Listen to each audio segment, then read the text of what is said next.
Have you been reluctant to own rental property or purchase more than you already have because the management is or has the potential to be a total nightmare? I get it. I've been through it. The bad and the ugliest you can think of. But these days, it's all good. And I'll share how I manage property smoothly so you can relax and enjoy the passive income real estate promises. By the end of this video, you'll know your basic responsibilities as a property manager, why they are worth every second via the ROI Matrix, and how to carry out these responsibilities with minimal effort, time, and expense. First, as a property manager, these are your 12 vital responsibilities for running a property effectively, ensuring tenant satisfaction and maximizing returns. Number one, tenant placement. Finding and selecting reliable tenants ensures consistent rental income and reduces turnover costs. Two, property maintenance. Regular upkeep and repairs keep the property in good condition, prevent costly future issues, and keep tenants satisfied.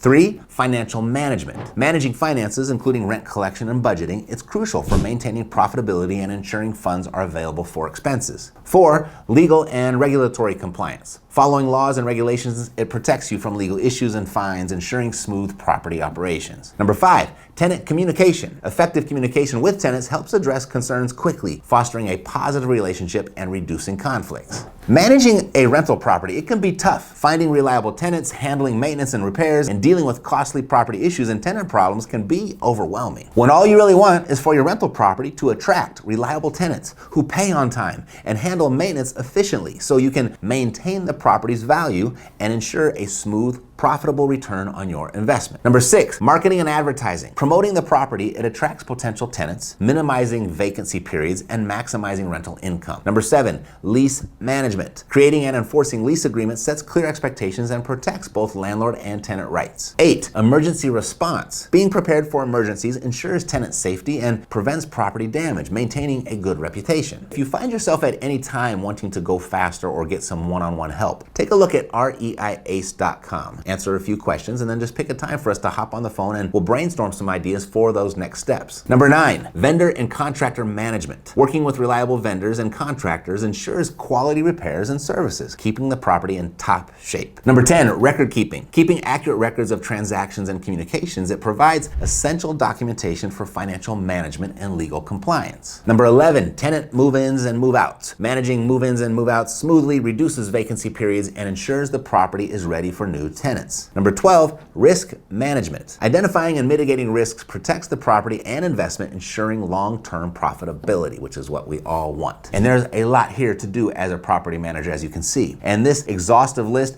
might be just enough to deter you from owning income property at all. But here's the good news. Managing your property as a real estate investor, this is the lowest and worst use of your time, meaning you don't want and shouldn't be doing any of these things. So we're going to hire someone to do it for seemingly pennies. Wait, you thought managing property was expensive? It can be, but it's relative. Let's separate what's factual, that it can be expensive, from what's actual, that it can be so lucrative you don't even notice the expenses. I'll explain how to hire the right person to do all of this for you, but let's next look at how rich you're getting while you sleep. And to do that, let's dive into the ROI Matrix and uncover the 4 profit centers that make real estate the truly final frontier, where the average person has a legitimate shot at creating real wealth. Real estate, it stands out among all investments available to the average person because it harnesses the power of leverage. This leverage, it amplifies the benefits of 4 very specific profit centers that aren't really available in any other investment, creating a vehicle that leads to real wealth like no other. To demonstrate, let's assume the following safe and conservative scenario. We'll start with this property, valued at $300,000. We'll purchase it with a 20% down payment of $60,000, borrow the balance of $240,000 at 7%, and assume a monthly income of $3,000. So here's the ROI Matrix. And profit center number 1, appreciation. So over the last 100 years, we can assume an annual appreciation of 3.5%, of which gives us $10,500 in the first year. We'll then divide that by the amount of money we invested into this property, our down payment of $60,000, of which gives us a 17.5% return on our investment. Before I continue, a quick check-in. Did your mutual fund or 401k produce that this past year? Likely not, but if so, congrats. However, we're not done. Our next profit center in the matrix is cash flow, the income that the property produces. So from the $3,000 per month we receive from our tenant, we'll have to pay some property expenses like taxes, insurance, maintenance, vacancy, and property management. Of the 350 units that I've owned over the years, those expenses average out to about 40% of the rent that we collect. So what we're gonna do is we're gonna deduct that by multiplying our monthly rent by 60%. And that leaves us with $1,800. With that, we have to pay the mortgage payment on the property. That's $1,597. And that leaves us with a monthly cash flow of $203. We'll multiply that by 12 to give us our annual cash flow, and then also divide that by the amount of money we've invested into the property, our down payment of $60,000, of which gives us an additional 4% return on our investment. Our next profit center in the matrix is depreciation. Even though the property may actually appreciate in value, it likely will, the IRS allows you to treat it as if it was losing value based on the natural wear and tear, reducing your taxable income and saving you money on taxes each year. Most people, they don't consider this a profit center, but it most definitely is. It's money that would be coming out of your pocket if you didn't own the property. So it's a return. Depreciation for a residential income property, it's calculated using the Modified Accelerated Cost Recovery System, MACRS, and they do that over 27 and a half years. And here's how it works. You start with your basis. This is usually the purchase price of the property minus the value of the land, equals about 80% of your total value. That's how the IRS calculates it. So you divide that by 27 and a half. This gives you the annual depreciation amount. So our property, excluding land cost, is $240,000. That's the basis. And the annual depreciation deduction is $8,727. The actual money saved from your deduction, it depends on your tax bracket. So if your marginal tax rate were 33%, for example, the percentage of tax that you pay on your last dollar of income, you multiply that by the deduction, and that gives us $2,880. That's how much each year you don't have to send to Uncle Sam, thanks to your $8,727 depreciation deduction. So again, divide that by the amount of money we invested into this property, our down payment of $60,000, of which gives us an additional 5% return on our investment. So it's all adding up, isn't it? But there's one more to factor, and this one is my favorite, the amortization. This is the paying down of the money that you borrow to purchase the property, where part goes towards the loan principal and part goes towards interest. What makes this a profit center is that the rent you collect from your tenant covers the mortgage payment. So over time, your tenants are essentially paying down your debt for you. This is why it's my favorite, because I'm not even buying the investment. My tenant is buying it for me. This makes the property what we call a self-liquidating asset, or it's self-liquidating debt, as the income it generates reduces the loan balance of the money you borrowed to purchase it, building your equity and increasing your ownership in the property